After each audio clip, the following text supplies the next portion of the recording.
Hello everyone! I am Tacet, and today I'm going to be going over the top 10 kingdom epics in celebration of the new pirate kingdom that is coming tomorrow. Whenever you complete a kingdom questline, you end up getting a free epic at the end of it. Every single kingdom in the entire game does this once you complete the questline. Some of them also give a bonus quest after them, but absolutely 100% of them give an epic after that. And today I'm going to be going over the top 10 that are in the game. But before I do that, let me just give out the redeem code real quick for today. For any PC mobile users out there, QS59RLCV HY. And that's for the first 250 people to claim it. Of course, the normal 2 treasure maps, 1 gem key, 200 souls, and 2,500 gold. So let's actually get over to the list. So on number 10, we have Marriott. Marriott actually was pretty bad for the longest time. He actually got most recently buffed not too long ago. He even still has the refund on it in case you still want to refund him. But it was actually a buff. What ended up changing with his ability is he now always has a 100% chance of placing a random status effect, and now he also has a 20% chance to gain a treasure map. This is very good. Makes him able to actually farm treasure maps, so you can use him for that. He also has that random status effect. While it is random, being able to place that can be pretty good. Sometimes it could be something like a death mark, a freeze, a silence when you really need it.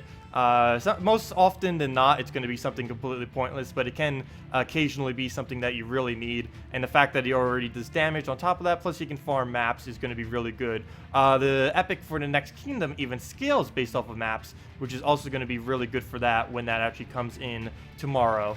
So number 9, Atlanta. One of the weaker troops that deal damage to all enemies, but if you needed one for free, because most of them are towards the epic rarity, to the legendary rarity, all the troops that can hit everything at once, and Atlanta is basically the easiest troop in the game that can actually hit all enemies. This works really good if you can get a lot of magic buffs on her. Of course, any magic buff on her is increased damage to everything that you're doing, not just to the one, since it can hit all enemies. And next up, we have Finley. Also, I should probably be mentioning where each one of these come from. Marriott is for Drifting Sands. Atlanta is for Divinian Fields. It shows it in the corner, which is why I haven't been saying it, but some of you might not know what the symbols mean specifically. And here is Finley from Pride Lands, actually the only troop in the entire game that can transform skulls. There are a few other that can manipulate the skulls or remove them or destroy them or do things like that, but Finley is the only troop in the game that can actually convert them into another color, and of choice too. So you can just make anything of all the skulls just to any color you want: blue, red, green, anything you need. And he actually ended up getting nerfed in a long while back. Finley used to be very popular. He used to be green red, now he is green yellow, and the team synergies that are possible with him are a bit less, but the fact that he can gain so much gold and have very anti-skull, anything that really has skull spam and stuff like that, he's really good with. Of course, there are alternatives to that early on. You can just use something like a common skeleton or something. But if you wanted gold with it, Finley's definitely the way to go. And is definitely good with any kind of looping team. Any kind of team that you really want to keep casting with over and over again. He's pretty good with that, since he's going to be filling the entire board with just mana, since he'll be able to deny every skull by converting them to a color you need. And now, Emperina from Kazil.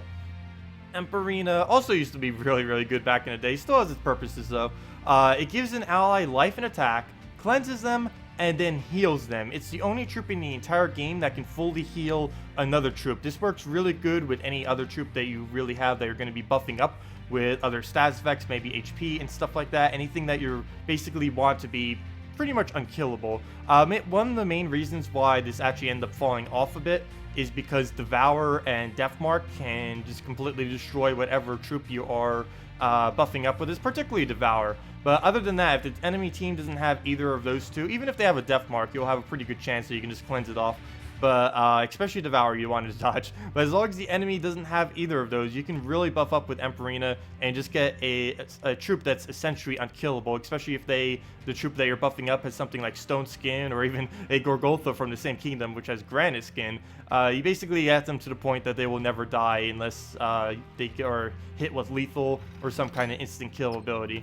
And next up is Sunweaver, one of the more consistent buffers in the game that can pretty much work with any troop.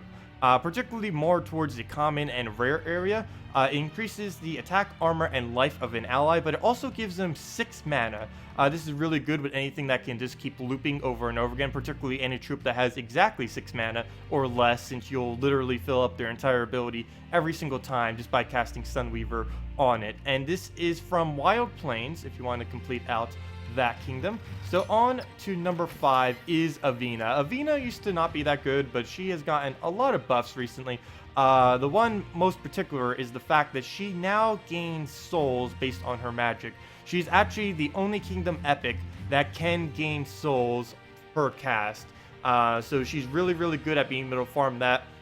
There are a lot of better alternatives, or not particularly better, but other alternatives that you don't really need to complete this kingdom with. For example, Avina, not Avina, obviously Avina. Things like White, Banshee, Valkyrie, things like that, all can create souls, and all are rare actually, which are a little bit easier to obtain. But if you are having bad luck in getting any of those, you can just go over to Golvania, just complete out Golvania, and then get Avina. She is a really, really hard undead counter, since she does deal damage to an enemy and triple if they are undead. And of course, she always gets his souls regardless of if they are undead or not.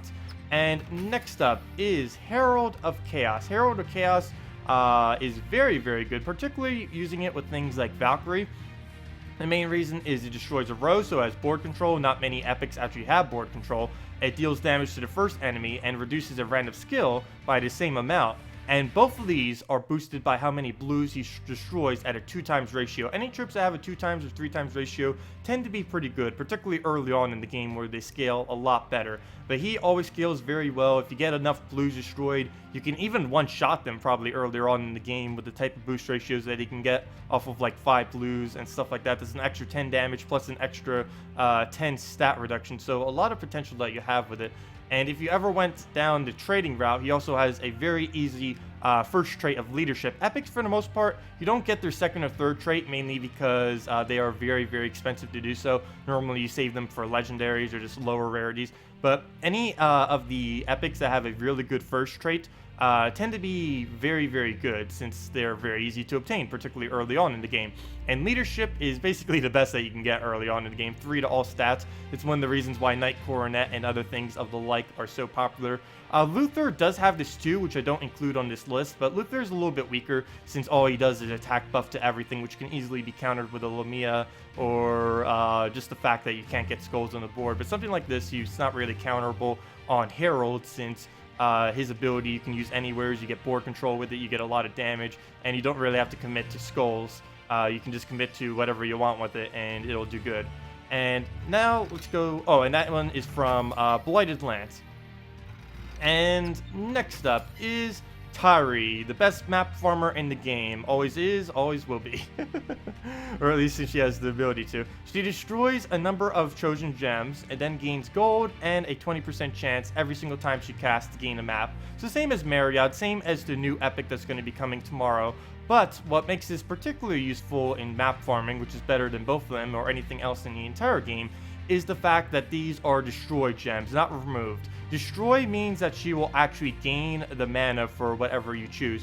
So if you end up choosing it on green or purple, she's actually most likely going to gain all of her magic up, or all of her mana back up, since she only uses 8, and then you can just keep recasting it over and over again. I believe the minimum is at level 11.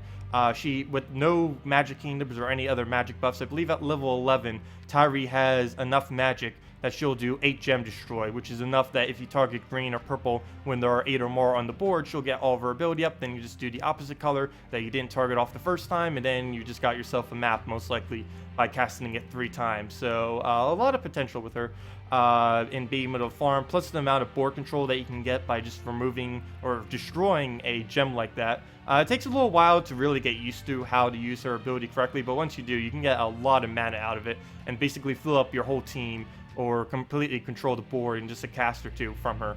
So next up, oh, I keep forgetting to say it, and she's from Zolkari, one of the first kingdoms that you unlock in the game. Next up is Amira from Leonis Empire. The only epic that is a kingdom epic that does true damage. One thing that makes her really, really good is that she also does double damage, to the point that you will most likely, especially early on in the game, be able to one-shot any blue troop. She does a bunch of true damage, just double to any of them that have blue, and on top of that, she even steals 2 magic, so she'll be gaining magic from them as well, which will just make her one-shot even easier. Very, very, very powerful with any true damage team. She also has extremely good synergy with her own kingdom, which you don't see that much with many of the epics in this game. Many of these epics don't really have particularly good synergy with their own kingdom, but Amira definitely is. All you really need to do is just set up a Emperor Korvash with a Mana Core and a Mira, and you already just got a solid team right there just within the single kingdom. Then just put one other troop from the kingdom in and you're good to go. Or just a completely other troop in general. Sometimes Spirit Fox is actually pretty popular to use with a Mira since they both do true damage, both really control everything. But yeah, very, very, very powerful epic. To the point that you might even be able to one-shot it if you rush your magic kingdoms early on, since anything that you get for magic-wise is technically twice as much, since you can do twice as much to blue troops. And pretty much every team in the game uses blue, especially because of Valkyrie. Slightly less since Valkyrie got nerfed recently, but still, the amount of blue troops that you'll see on enemy teams should be at least 1 in most instances, normally 2 or 3, given that a lot of blue troops are pretty popular in the game. Right now, particularly Knight Coronet earlier on in the game, or Korvash and stuff like that later on. And now for the final troop. A lot of you probably already know what this is. It is a really, really high risk, high reward kind of troop, and it is Rowain from Forest of Thorns. Very, very insanely powerful if you can buff it up correctly. The main premise of what you do with Rowain, well, first let me say what the ability is. It deals damage randomly split among all enemies, only 19, very low amount. But what really makes her powerful is that it's boosted by her armor at a 2x ratio, not a 1, but a 2. You can see just on mine right here, that's over 100 damage for her cast. Plus, if you start getting armor buffs on her, that's going to be basically team wipe at that point. Very popular with Priestess, Templar, the Devoted, pretty much any kind of troop that can raise its armor very well. Prismatic Orbs, stuff like that is insanely popular to use with Rowain. You just buff her up a couple times. You could even use a Priestess or something to put a shield on her, or a barrier will make sure she doesn't take damage on her armor, because as I said, high risk, high reward. If she does take damage, any damage that she's taking, every single damage she takes is essentially 2 less damage that she's doing per cast. So you really have to make sure she's protected, armored up, stuff like that. She also has a fairly low HP. She can die fairly easily to true damage. Normally true damage isn't that bad because you can at least take like a shot or 2 before she actually dies, leaving all the armor intact, but you do have to look for it sometimes when using her. But yeah, you just get a Priestess or something on her, get a Devoted, get really anything, and just get her armor up, maybe a barrier, and she just completely team wipes in about 1 to 3 casts. And she can just take out the whole enemy team. She is a little bit weaker early on in the game, mostly because you don't have a lot of armor kingdoms upgraded yet, which will give you free armor on all of your troops. But once you start racking them in, once you start getting like all of your kingdoms up to level 10, Rowain, that's when Rowain really, really starts to shine. But anyways, that will do it for my list. That's my personal list, of course. Some may have different opinions on them. The next epic coming tomorrow is definitely something that would be probably up towards the top 5 based on what I've seen of it. But anyways, that'll wrap it up for this video. If you have any other questions, feel free to leave it in the comment section below.